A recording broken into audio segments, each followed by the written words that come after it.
जगा भाई कଳି ଯୁଗରେ କାହିଁକି ଜଣେ ଦୁଷ୍ଟ ଏବଂ ପାପୀ ପାଖରେ ଏତେ ଧନ ସମ୍ପତ୍ତି ଓ ସୁଖ ରୁହେ କିନ୍ତୁ ଜଣେ ଧର୍ମୀ ଓ ସଚ୍ଚୋଟ ବ୍ୟକ୍ତି ସବୁବେଳେ କଷ୍ଟ ଭୋଗେ। ଶୁଣ ସୁଭଦ୍ରା, ସୃଷ୍ଟିର ଆରମ୍ଭରେ ବ୍ରହ୍ମାଦେବ ପ୍ରଥମେ ଲେଖିଲେ ସତ୍ୟ ଯୁଗ। ଏହା ଥିଲା ସୁନାର ଯୁଗ, ଯେଉଁଠାରେ ଧର୍ମ ନିଜର ଚାରୋଟି ପାଦରେ ଠିଆ ହୋଇଥିଲା। ଏହାପରେ ସେ ଲେଖିଲେ ତ୍ରେତୟ ଯୁଗ, ଯେଉଁଠାରେ ଧର୍ମର ପ୍ରଭାବ ଟିକେ କମିବାକୁ ଆରମ୍ଭ ହେଲା।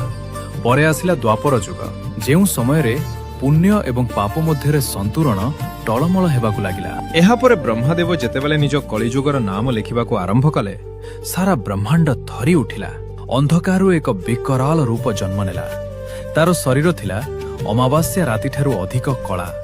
ସେ ନିଜର ଜିଭକୁ ନିଜ ହାତରେ ମୁଠାଇ ଧରିଥିଲା। ସେ ବ୍ରହ୍ମାଙ୍କ ସାମ୍ନାରେ ଠିଆ ହୋଇ ନିଜର ନିୟମ ଶୁଣାଇଲା। ମୋ ଯୁଗରେ ଯିଏ ଠକିବ, କୁକର୍ମ କରିବ, ସେ ବ୍ୟକ୍ତି ହିଁ ସଫଳ ହେବ। ତା ଘରେ ଧନର ବର୍ଷା ହେବ, ହେଲେ ଯେଉଁ ବ୍ୟକ୍ତି ଧର୍ମ ପଥରେ ଚାଲିବ, ଅନ୍ୟମାନଙ୍କ ମଙ୍ଗଳ କାମନା କରିବ, ମୁଁ ତା ଜୀବନ ଅତ୍ୟନ୍ତ କଠିନ କରିଦେବି। ସେ ସବୁବେଳେ ଗରିବ ହୋଇ ବଞ୍ଚିବ। କିନ୍ତୁ କଳି ବ୍ରହ୍ମାଙ୍କୁ ଏକ ଗୁପ୍ତ ସତ୍ୟ ମଧ୍ୟ କହିଥିଲା। ସେ କହିଥିଲା ଯେ ସେହି ପାପୀ ବ୍ୟକ୍ତିଟି ସୁନାର ଶଯ୍ୟାରେ ଶୋଇଥିଲେ ମଧ୍ୟ ରାତିରେ ଶାନ୍ତିରେ ଶୋଇପାରିବ ନାହିଁ, କାରଣ ତା ମନରେ କେବେ ମଧ୍ୟ ଶାନ୍ତି ରହିବ ନାହିଁ।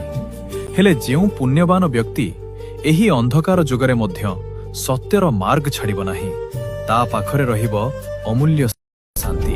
ଯେତେବେଳେ ଦୁଇ ଜଣଙ୍କର ମୃତ୍ୟୁ ହେବ, ସେତେବେଳେ ସେହି ପାପୀ ବ୍ୟକ୍ତି ନିଜର ସବୁ ଧନ ସମ୍ପତ୍ତି ଓ କ୍ଷମତା ଏହି ମାଟିରେ ଛାଡ଼ି କେବଳ ନିଜ ପାପର ବୋଝ ନେଇ ଅନ୍ଧକାର ଆଡ଼କୁ ଚାଲିଯିବ। କିନ୍ତୁ ଧର୍ମୀ ବ୍ୟକ୍ତିଟି ନିଜର ପୁଣ୍ୟ ଓ ଶାନ୍ତି ନେଇ ସିଧା ଆଲୋକର ମାର୍ଗରେ ଅମରତ୍ୱ ଆଡ଼କୁ ଯିବ। ବ୍ରହ୍ମାଦେବ ନିଜ ସାମ୍ନାରେ ଥିବା ସେହି ଅନ୍ଧକାରମୟ ଶକ୍ତିକୁ ମନୋଯୋଗ ସହକାରେ ଦେଖିଲେ। ସେ ବୁଝିପାରିଲେ ଯେ ଲୌହ ଯୁଗ ବା କଳିଯୁଗର ଆଗମନ ଅପରିହାର୍ଯ୍ୟ। ଏହା କେବେ ବି ନରମ ମାଟିରେ ମିଳେ ନାହିଁ, ବରଂ ପୃଥିବୀର ଅତି ଗଭୀର ଓ ଅନ୍ଧକାରମୟ ସ୍ଥାନ ମଧ୍ୟରେ ହିଁ ସୃଷ୍ଟି ହୁଏ। କଳିଯୁଗର ମଣିଷର ଆତ୍ମା ମଧ୍ୟ ସେହିପରି କଠିନ ପରିସ୍ଥିତି ମଧ୍ୟରେ ପ୍ରକୃତ ହୀରା ପରି ଝଲସି ଉଠେ। ଏହାପରେ ବ୍ରହ୍ମାଦେବ ନିଜର ଲେଖନୀ ସ୍ଥିର କଲେ ଏବଂ ସୃଷ୍ଟିର ବିଧାନ ସମ୍ପୂର୍ଣ୍ଣ କଲେ। କଳି ନିଜର ସ୍ୱଭାବକୁ ସ୍ୱୀକାର କରିବା ଭଳି ଏକ ଅଙ୍ଗଭଙ୍ଗୀ କଲା ଏବଂ ପୁନର୍ବାର ସେହି ଅନ୍ଧକାର ମଧ୍ୟକୁ ଚାଲିଗଲା। ଏହିଭଳି ମିଠା ମିଠା କାହାଣୀ ଦେଖିବା ପାଇଁ ଆମକୁ ଫଲୋ କରନ୍ତୁ।